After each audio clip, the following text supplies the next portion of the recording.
तो आज हमारे साथ है प्रेरणा। और भाई क्लास 12th का जो रिजल्ट आया है उसके लिए प्रेरणा के क्योंकि बहुत अच्छे और बहुत शानदार परसेंट आए हैं, तो नेक्स्ट टॉपर ह्यूमैनिटीज की तरफ से प्रेरणा को बहुत बहुत कॉन्ग्रेचुलेशंस।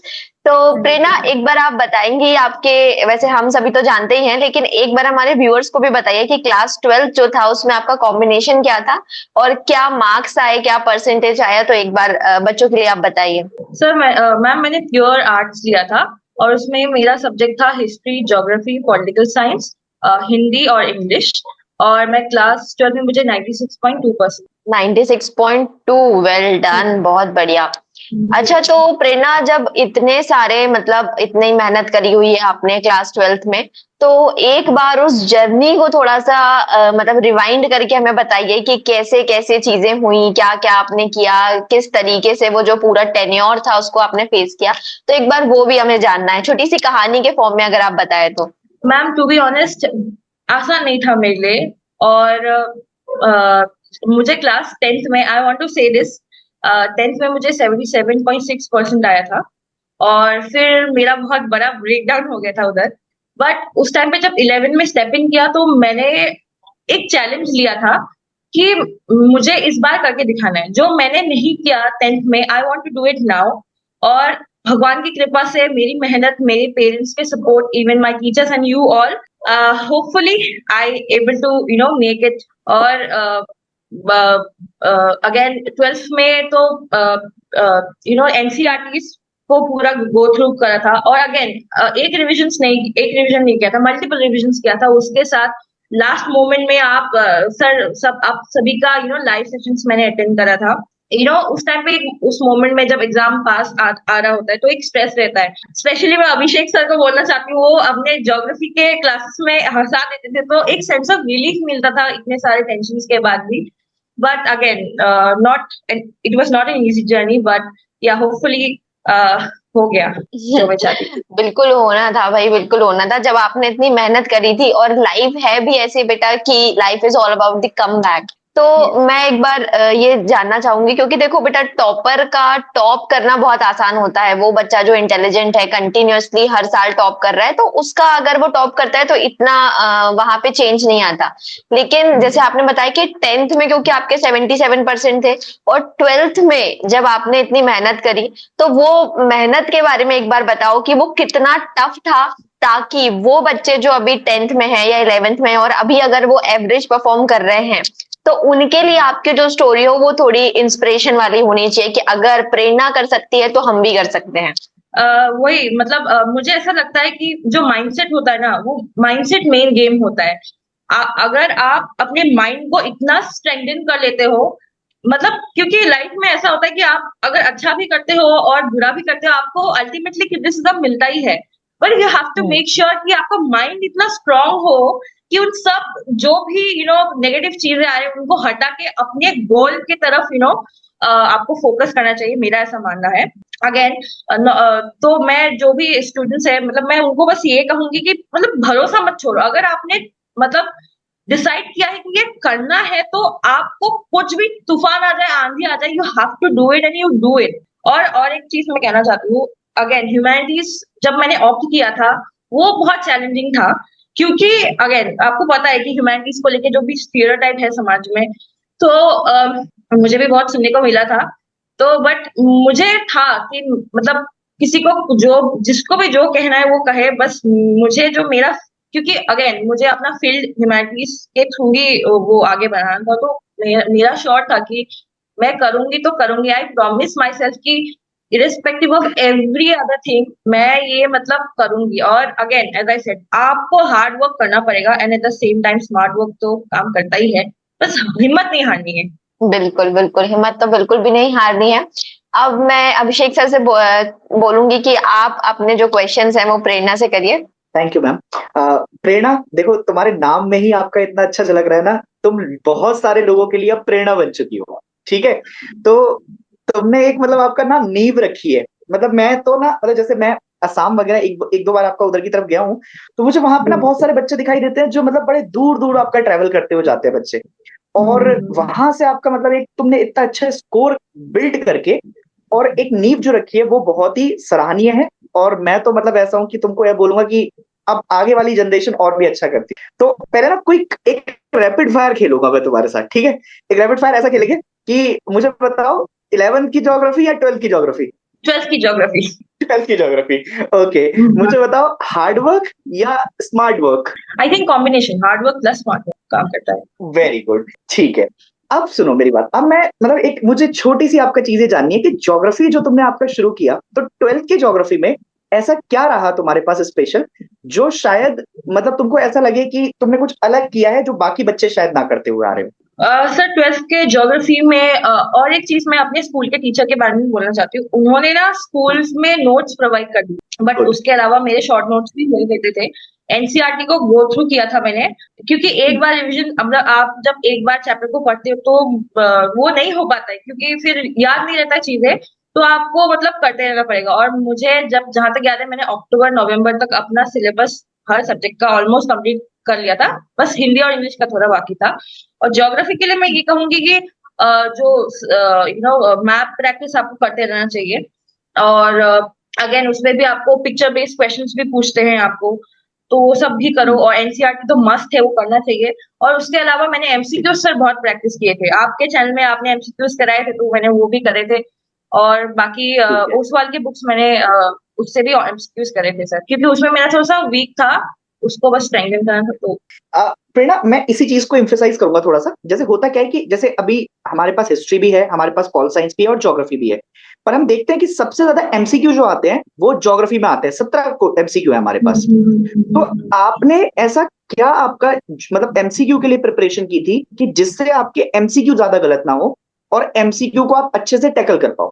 हाँ, तो सर ज्योग्राफी में एमसीक्यूज एज यू सेड, वो तो एमसीक्यूज बहुत सारे आए थे।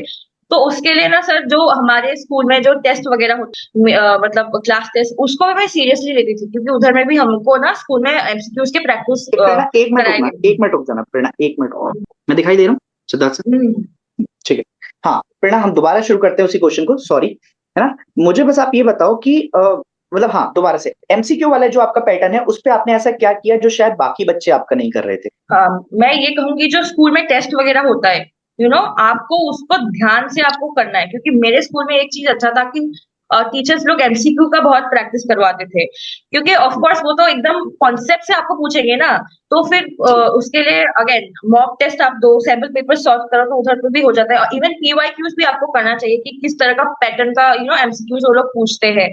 और अगेन जी। एनसीईआरटी तो है ही, उसको आप समझो, समझ के उसको अटेम्प्ट करो। और जो भी आप गलतियां कर रहे हो, जो भी स्कूल के एग्जाम्स है, सैम्पल पेपर जो भी आप करते हो, उसमें आप एनालाइज करो कि आप गलती कहाँ पे कर रहे हो, कहाँ पे आपका वीक पॉइंट है, तो उस पे आपको काम करना चाहिए। तो मुझे लगता है हो जाएगा, इतना डिफिकल्ट नहीं है, कैन डू इट। नहीं, बिल्कुल इस बात से तो मैं तुम्हारी सहमत हूँ कि 12th की ज्योग्राफी में अगर आप कंसेप्चुअली रीडिंग करते हैं अच्छे से और उसके बाद आपका एमसीक्यू प्रैक्टिस पर आप अच्छे से फोकस कर जाते हैं, तो वो कहीं टफ नहीं रह जाता। जो एक और अच्छा क्वेश्चन आपका बच्चे पूछते हैं और कई बार ये क्लासेस में भी आता है प्रेरणा, तो मैं ये जानना चाहूंगा कि जो एक बार हम जब मैपिंग की प्रैक्टिस करना शुरू करते हैं, तो मैपिंग कितना इंपॉर्टेंट रहता है? एक बार तो ये बताना मुझे, और दूसरा ये बताना कि जब आपने मैपिंग शुरू की थी तो क्या आपने शुरू से मैपिंग शुरू की थी या फिर आपने मैपिंग को बाद में प्रेफरेंस दिया था कि अक्टूबर नवंबर में प्रैक्टिस करूंगी, चैप्टर वाइज नहीं जाती मैं इसको? नहीं, मैप के लिए तो मैं चैप्टर वाइज नहीं किया था सर। मैप मैंने वो मतलब अब मान लीजिए जुलाई से मैंने, sorry not July, I think मैंने सितंबर से किया था, क्योंकि फिर स्कूल में वो हाफ ईयरली वगैरह आता है, तो जब भी मैप क्वेश्चंस पूछते हैं, इनकी तो मैप क्वेश्चंस नहीं आते क्लासेस वगैरह में, तो तब मैंने उसको प्रेफरेंस दिया था। ऑफकोर्स गलती होते थे, बहुत गलती होती थी उसमें, पर फिर मैंने टाइम लेके उसको सॉल्व किया। अगेन आपको मैप पे आपको मतलब प्रोवाइड किया जाता है, आपको प्लेट में परोसा जाता है कि ये आएगा, तो आपको बस उसको मतलब रेगुलरली, मतलब रेगुलर इन द सेंस कि जब आपको कभी पढ़ने का, मेरा ऐसा था, जब पढ़ने का मन नहीं करता, कभी चैप्टर्स को गो थ्रू करने का मन नहीं करता, तब आप ये कर सकते हो कि आप या तो एमसीक्यूज कर लो या फिर राइटिंग प्रैक्टिस कर लो, ताकि आंसर्स और बेटर हो सके, या फिर मैप का प्रैक्टिस कर लो। पिक्चर बेस्ड क्वेश्चन है वो आपको करना चाहिए। और मैंने तो बाद में किया था मैप, बट होपफुली वो मेरा ठीक था, मैप तो ठीक था मेरा। ठीक है, क्योंकि होता क्या है कि जो हमारा वर्ल्ड मैप वाला है वहां पर बच्चा ज्यादा फंस जाता है ज्योग्राफी में, उसकी अगर आप प्रैक्टिस ना करो टाइम से। और ये बहुत अच्छी बात भी बोली तुमने कि मैं एक बार बच्चों को भी आप बताना चाहूंगा कि मतलब अगर तुम कहीं पर बोर फील कर रहे हो या तुम्हें ऐसा लग रहा है कि अब तुम्हारा पढ़ने का मन नहीं कर रहा है, तो मैपिंग एक ऐसी चीज है जिससे तुम्हारी दोबारा से एनर्जी आ जाती है और तुम अच्छे से आपको उसको टैकल कर सकते हो। या आंसर राइटिंग प्रैक्टिस करना चालू कर दो, तो उससे भी तुम्हें क्या होगा, उससे भी एक तुम्हें एज मिलेगी। चलो बहुत बढ़िया। अब मुझे एक और चीज बताओ प्रेरणा आप, कि अगर इन केस मैं आपसे ये पूछूं कि आपको ज्योग्राफी में कुछ टिप्स देनी है, कि ज्योग्राफी के लिए आप क्या टिप्स देना चाहोगी, बेस्ट 3 टिप्स जो आप अपने जूनियर्स को देना चाहोगी कि जिससे आप और अच्छा स्कोर लेकर आ सकें। ज्योग्राफी के लिए आपका जो मेन ब्रह्मास्त्र है, कोई भी सब्जेक्ट हो, एनसीईआरटी, उसको मेरे ख्याल से आपको 5 to 6 टाइम्स रिविजन करना चाहिए, क्योंकि मैंने वो किया था। उसके बाद आप अगेन उसके लिए आपको अगर लगता है कि आपसे नहीं हो रहा, क्योंकि मैंने शॉर्ट नोट्स बनाए थे हर सब्जेक्ट के लिए, अगेन ज्योग्राफी के लिए भी बनाया था, तो शॉर्ट नोट्स बनाओ जो आपको समझ में आए, मतलब है ना, जो भी आपको समझ में आए, जिस तरह से आपको समझ में आए, तो मैंने वैसे नोट्स बनाया था। उसके बाद राइटिंग प्रैक्टिस करी थी, क्योंकि मुझे राइटिंग तो मतलब अपना सही करना था। पीवाईक्यूज लगाए थे, पीवाईक्यूज 2, और फिर आप सैम्पल पेपर्स जो आते हैं वो आप सॉल्व करो। अगेन आप लोगों का वन शॉट वीडियो है, वन शॉट वीडियो तो लाइक मैं बोलना चाहती हूँ ये लास्ट मोमेंट में बड़ा हेल्प करता है, क्योंकि उस टाइम पे इतना बड़ा सिलेबस होता है और आपको इतना दिन भी नहीं मिलता है, तो वन शॉट बहुत काम का होता है। और ये तभी काम आता है जब आप पहले उस चैप्टर का पूरा क्रक्स को समझ लेते हो, बाद में वो वन शॉट बड़े काम के होते हैं। हाँ, तो प्रेरणा ये जो वन शॉट की तुमने बात की है, तो जो ये लास्ट में हमने वन शॉट जो आपका लेकर आए थे, तो उसके बारे में थोड़ा सा बताओ कि कैसे हेल्प किया तुम्हें और कैसे आपका तुमने उसको यूटिलाइज किया, क्योंकि तुम पहले से पढ़कर रखी थी, तो तुमको किस तरीके से उसने आगे जाकर आपका मदद की। वन शॉट से लगाओ, क्योंकि सर वन शॉट में मुझे ऐसा लगता है कि अगर आपको ऑलरेडी चैप्टर पता है, तो वन शॉट आप जब करोगे, आप तो मतलब मैं आपको क्या बोलूं, आप इतना हंसाते हो ना क्लासेस के बीच में, तो फिर वो एनर्जी वापस आ जाता है। बट फिर अगेन आप जैसे एक्सप्लेन करते हो ना सर, बड़ा मजा आता है मुझे। और फिर मैंने वन शॉट्स आपके देखे अच्छे से। अगेन वन शॉट्स में अगेन ये मैं रिपीट करना चाहती हूँ, वन शॉट्स आप तभी देखो जब आपका पूरा चैप्टर हो जाए, लास्ट मोमेंट में तब आप करो। और सर तो है ही, सर की लेक्चर्स देखो, next toppers are the best I would say. Thank you so much Prerna. अब मैं सिद्धार्थ सर को आपको बोलता हूँ। सिद्धार्थ सर, सबसे पहले कॉन्ग्रेचुलेशंस प्रेरणा, इतने अच्छे परसेंट, नेक्स्ट टॉपर्स के परिवार से बहुत सारी शुभकामनाएं। सो मैं यहाँ से पूछ, अब इतने अच्छे परसेंट बन गए, लेकिन अगर फिर से एक मौका मिलता है कि 12th हम फिर से करें, तो कौन सी गलतियों को तुम सुधारती कि और वो 4% ज्यादा मिले? अभी भी हम लोग एक बोलते हैं ना कि एक पर्टिकुलर हाइट पे पहुंचने के बाद भी लगता है कि काश ये और कर ले, तो वो काश क्या रहेगी? सर मैं अपने बारे में बताऊं तो मैं ना ऐसी लड़की हूँ जो शॉर्ट टर्म गोल पे काम कर सकती है। मतलब फ्यूचर में ये होगा ये मैं नहीं कर सकती, मतलब शॉर्ट टर्म है, मतलब ये मुझे करना है तो इससे मुझे खुशी मिलेगी। लेट्स से मैंने ऐसे कभी पढ़ाई नहीं की कि मुझे फ्यूचर में जाके ये करना है, although I have a plan, but again short term goal के ऊपर काम करती थी कि अभी 12 है, प्रेजेंट का सोच के काम करती थी मैं। और अगेन जैसे आपने पूछा कि क्या मैं गलती रिपीट नहीं करना चाहूंगी, मैं प्रोक्रेस्टिनेट बड़ा करती बीच, मतलब ऐसा होता है, और हाँ उससे फिर निकलना मुश्किल है।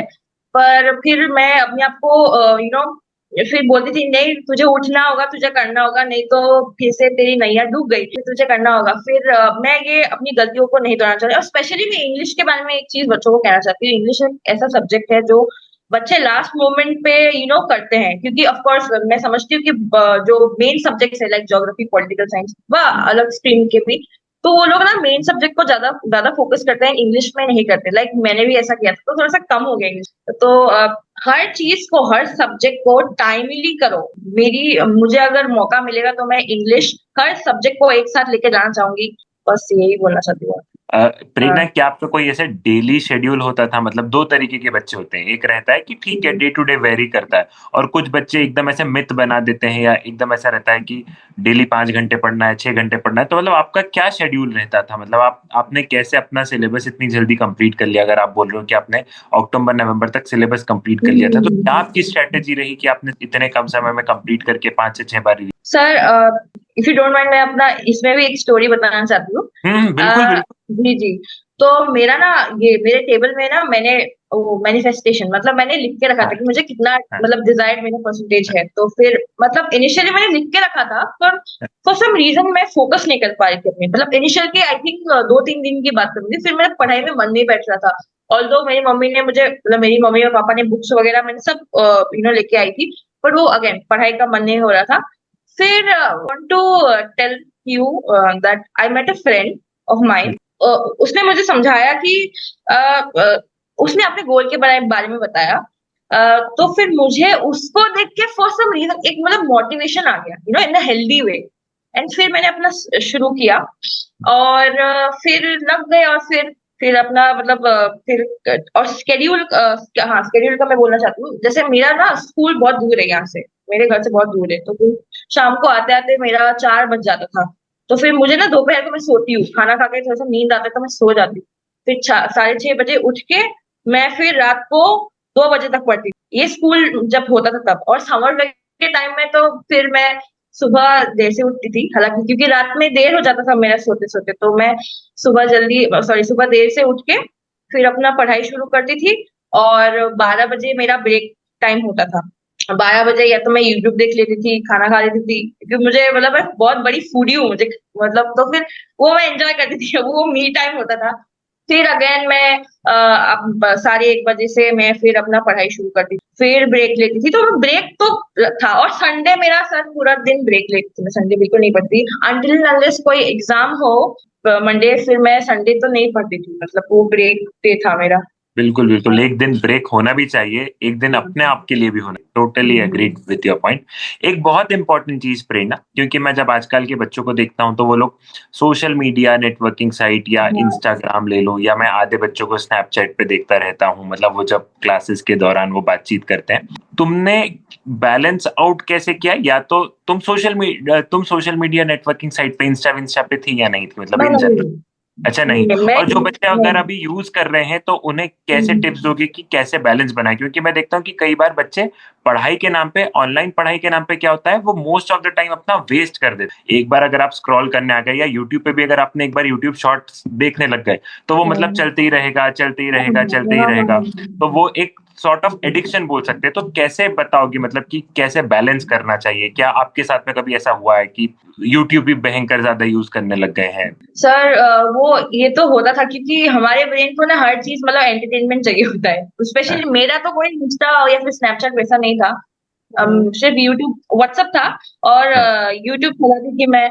तो उधर में ना जो शॉर्ट्स आते थे, फिर मैं उसको स्क्रॉल करते जाती थी, बट मैंने टाइमर सेट किया हुआ था अपने फोन में कि इससे ज्यादा हाँ, नहीं करने हाँ, देती। हाँ, वो बहुत, हाँ। हुँ, स्पेशली हुँ, पढ़ाई के टाइम कभी ऐसा होता है कि हुँ, जैसे किसी का कॉल आया, हुँ। हालांकि मैं इतना बात नहीं करती फोन में हर, बट मैं क्या करती थी, या तो साइलेंट कर देती थी। ये फोन जो है ना सर, अगर मेरे पास में रहता तो ये मुझे अट्रैक्ट करते रहता था, तो मैं क्या करती थी, छुपा के रख देती थी, ताकि मैं डिस्ट्रैक्ट ना हूँ। क्योंकि मतलब मैं अपना बोलना चाहती हूँ, मैंने अपनी सेल्फ स्टडी करी थी और यूट्यूब से पढ़ती थी, बट उसमें ना ब्रेन को मतलब एज आई सेड कि उसको मतलब उसका रेस्टिंग मोड ही ये होता था मेरा कि स्क्रॉल करना है, यूट्यूब स्क्रॉल करना है।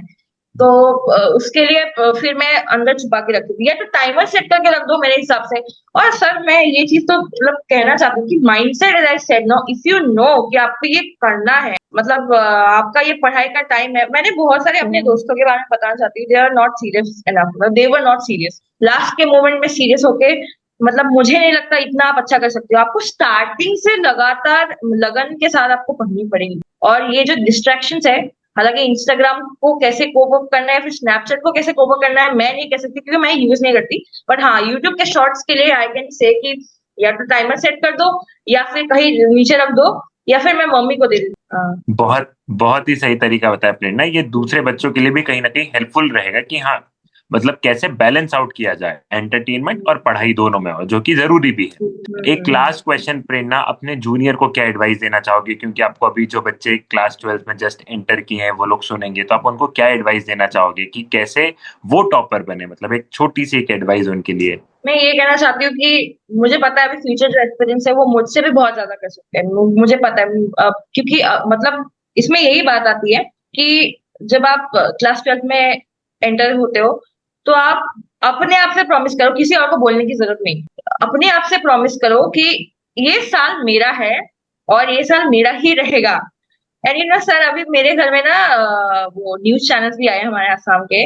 मुझे बहुत खुशी मिल रही है, स्पेशली मुझसे ज्यादा मेरे पेरेंट्स को खुशी मिल रही है। और इससे ज्यादा मैं मतलब क्या बताऊं, बहुत क्या खुशी हो रही है। हाँ, बस मैं उनको ये कहूंगी, अपना मेन जो है फोकस, कंसंट्रेट करो, डिस्ट्रैक्शन से दूर रहो। अगर डिस्ट्रैक्शन हो भी रहा है तो बैलेंस आउट करके चलो, मैं ये मतलब कह रही हूँ, क्योंकि of course there sometimes you need a break. मेरे ना घर में 2 पेट्स है सर, मैं उनके साथ बड़ा टाइम स्पेंड करती हूँ। जब भी मुझे लो फील होता था, देयर वर टाइम्स जब मुझे बहुत बुरा फील होता था, तब मैं उनके साथ जाके टाइम स्पेंड करती, मुझे ऑटोमेटिकली मेरा रिचार्ज हो जाता था सर। फिर मैं आगे फिर से पढ़ती थी। और एमसीक्यूज मैं बार-बार कहूँगी, एमसीक्यूज प्लीज़, एमसीक्यूज आप सॉल्व करो। और अगेन जो क्वेश्चन प्रैक्टिस है वो करो। अगर आप चाहते हो कि अपने आंसर्स को और आप बेटर अगर करना चाहते हो तो आंसर्स प्रैक्टिस करो। सैंपल पेपर्स लगाओ, पीवाईक्यू बहुत हेल्प होती है, पीवाईक्यू लगाओ। और एनसीईआरटी को नहीं छोड़ना है, मतलब एनसीईआरटी को मिनिमम 4 to 5 रिविजन्स आपको तो करना ही है। You make sure you do that. बिल्कुल प्रेरणा, मतलब आपकी जर्नी से वाक़ई में जैसे अभिषेक सर ने बोला है कि आप दूसरे बच्चों के लिए प्रेरणा हो, क्योंकि आपने कंप्लीट बताया कि कैसे अप्स एंड लोज़ मतलब हम देखते हैं लाइफ में और उसके साथ में कैसे चीज़ें मैनेज करनी हो। तो वही है कि ये सब पार्ट ऑफ लाइफ है, बहुत सारी चीज़ें आएँगी, लेकिन कैसे आपको एक पॉजिटिव माइंडसेट लेके और अपने आप पे विश्वास रख के आगे बढ़ोगे तो आप सब कुछ हासिल कर सकते। तो प्रेरणा, पूरा नेक्स्ट टॉपर्स के परिवार की तरफ से again many congratulations. We are so proud of you. आपके पेरेंट्स जितना आप पे प्राउड कर रहे हैं ना, उतना प्राउड हम भी कर रहे हैं, ठीक है? सो वेरी गुड प्रेरणा, बेस्ट विशेस आगे फ्यूचर के लिए।